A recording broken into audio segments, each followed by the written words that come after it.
Having yet again just finished this feature, I am going to review Crusher Joe the movie. Yes, this is the final part of my Crusher Joe coverage, and I hope you enjoy it, and if you watch this movie, I am certain that you will enjoy it. This is a fantastic movie. I watched this again, and I think I actually enjoyed it more than the first time that I saw it. I think I've watched the third time I've watched this movie now, and it just gets better as you watch it. It's amazing. There are so many little details in the background, and I know a lot of anime movies have these types of details, but there's just an inexplicable amount of them, and a lot of them are so charming, and so that you can tell there's stories behind them from the creators, and you can even see them yourself, and they really fit. There's references to other things. This is so fantastic, such fantastic background detail. I'll get to that in a minute, though. I'm going to review Crusher Joe the movie. The story starts out where basically the Crusher team is hired to transport a patient who is currently in cryosleep to a doctor to the planet Mikola across the galaxy for help from the doctor. They are contracted by the Scorleone family, who is one of the top 10 industrial families in all of the galaxy. This being a very critical mission, they don't want it to face public eye, so they avoid the use of the United Space Force and go straight to Crusher's. And of course, Crusher Joe and his team accept the mission. Soon after, complications arise, and, well, without spoiling anything, the story comes from a simple escort mission into the fate of the very universe itself. Unlike the story from the OVAs, this story does give a lot of background and introductory info to the cast. This is a great place to start if you're wanting to watch the Crusher Joe features. In fact, I would highly suggest this because this is the best Crusher Joe has to offer, in my opinion. The story, unlike also the OVAs, it has a lot more time to develop. This movie is 2 hours and 5 minutes long, and because of this added length, it gives it more time to develop. Also, unlike the OVAs, this does happen. It does have more development period. You aren't thrust into the story immediately. And I think this level of story accessibility is the perfect story for the Crusher Joe franchise. This is the way storytelling should be done. It starts out immediately simple, very understandable. No one can get confused by it. And yet, progressively throughout the movie, it builds upon itself into a level of depth near the end where you can retrospectively look back on the movie and appreciate the plot more because of the things that you know from after watching it. This is a perfect way to have the storytelling, to tell the story in this movie.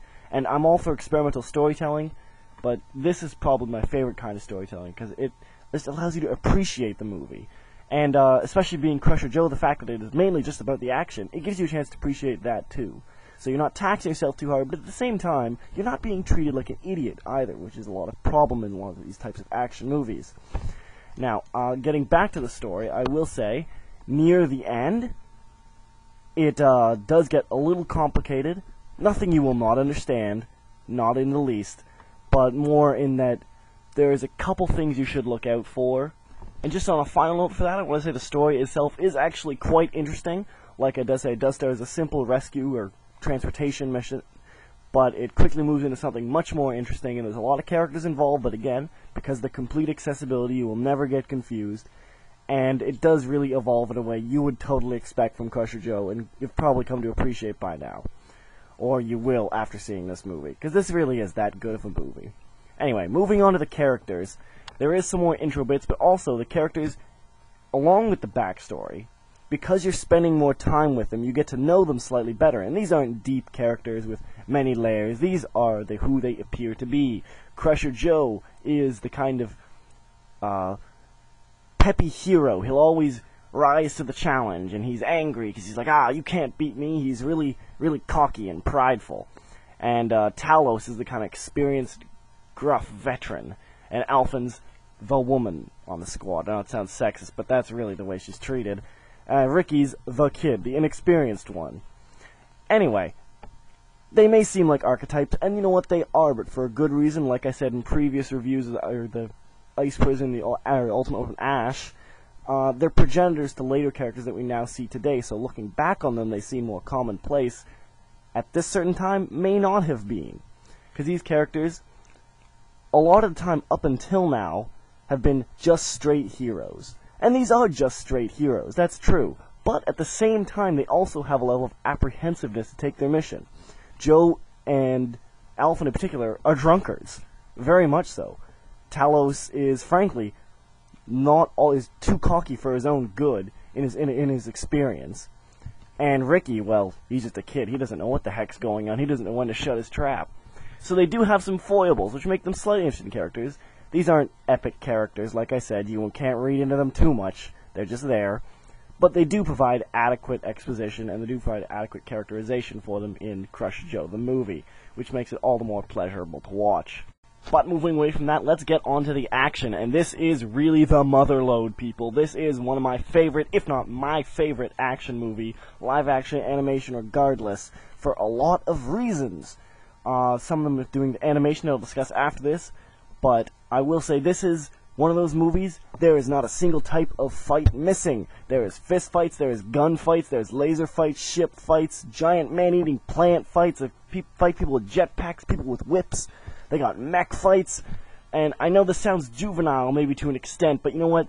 This is the kind of just plain fun entertainment of what these types of movies used to be.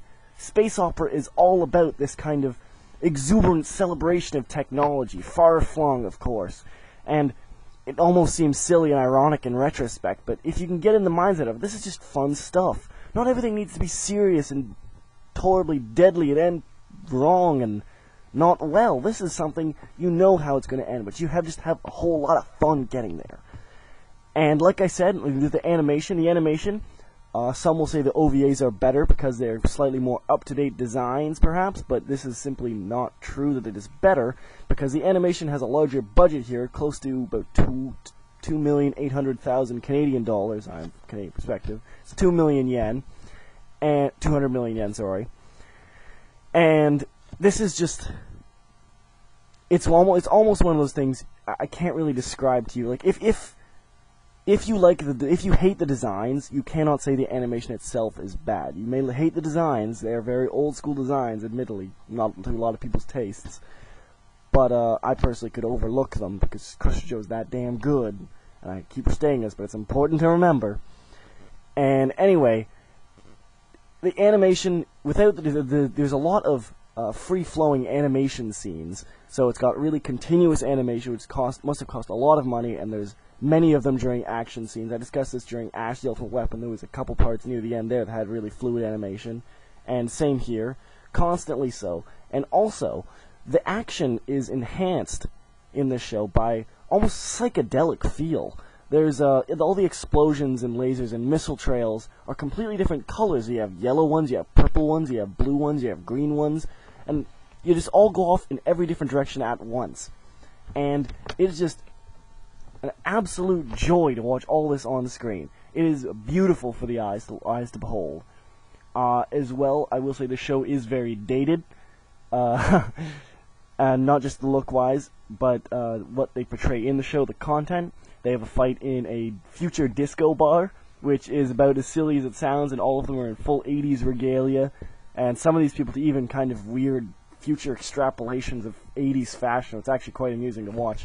But regardless, that is the charm of space opera. This is what they thought it would be, and that's what makes it fun to watch, even more fun. But there's a lot of cool kind of 70s, 80s effects you didn't really see, you still don't really see anymore.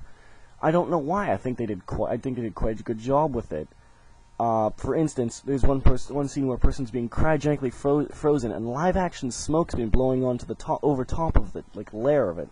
And this sounds like it'd be a terrible idea, but it actually works out extremely well. And it's hard to describe without showing it again, but this is just a really nice-looking production. And just animation-wise, again, my personal favorite animation scene, or animated part of it, I guess, was the warp drive part. And this is very early on in the movie. I'm not going to spoil it still, but once you see this movie, you will know what I'm talking about. This is a downright psychedelic with hundreds of colors going on screen and absolutely crazy fluidness. And this is definitely worth seeing. This is worth seeing the movie alone for. There's some really impressive bits of animation. On the sound spectrum, you have